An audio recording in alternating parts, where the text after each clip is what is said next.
On. Here we go. Here's our sports update with LT.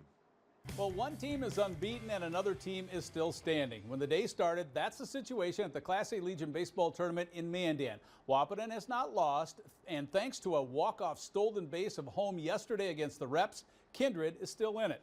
Championship started a couple hours late due to some of that rain. This one pretty much a pitcher's duel early on as Hayden Ritter ends the top of the third with a strikeout and keeps Kindred off the board. One frame later, Kindred would open up the scoring, and with a 1-0 lead, Stan Beliski would add to it. At the single up the middle, Jack Wold would score from third. Post 20 would stop the bleeding, though, on a nice double play. Bryce Whipple slices one out into left field. Jaden King makes the catch, throws the first. That will end the inning.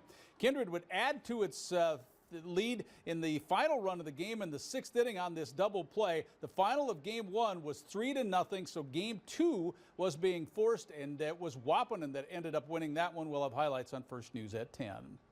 Well, the top 5 teams in the Stats Perform FCS preseason poll are from the Dakotas and Montana. The defending champion Jackrabbits are number 1. South Dakota State is getting 52 of the 56 first-place votes. The Bison are sitting second heading into Tim Polisek's first year as the head coach. The Grizz are third, followed by Montana State. The Bobcats did get a first-place vote. UND just made the top 25. University of North Dakota has a lot of question marks to try and answer in fall camp, none bigger than quarterback. Tommy Schuster transferred with 1 year of eligibility left to Michigan State after spending 5 years in Grand Forks. UND head coach Bubba Schweigert says the quarterback competition is wide open, with Trey Feeney, Simon Romfo, and redshirt freshman Jerry Kaminsky in the mix. I thought the guys were really out here taking command of the offense and working hard. And the big thing that we're working on is, keep moving forward. If something happens really good, we got to be able to handle it and move forward. Something happens not so good, we got to be able to handle it and move forward, because at that position, for sure, that's really going to help our football team. Well, no matter who the quarterback is this year, his top target will be preseason All-American Bo Belquist. And another thing that's different this year is UND is back to practicing outdoors.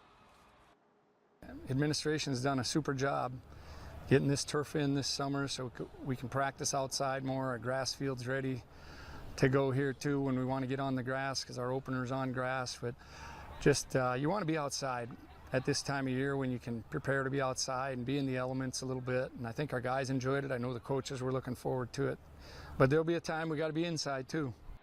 UND begins the season at Iowa State on August 31st. The Fighting Hawks have made the playoffs the past 2 seasons. And on NBC Primetime tonight, the women's gymnastics competition wraps up with a beam in the floor. The men's 200, women's 800 will be featured on the track. All right, thanks, LT. Now time for our play of the day. We go to the Major League Baseball, and the Marlins. Jesus Sanchez smashes, now get this, a 480-foot home run for the longest home run of the year. And, of course, that deserves our play of the day. Sanchez reached on an error in the 4th inning, and then he hit one deep in the 6th inning. Way out of here. A long home run for Jesus Sanchez.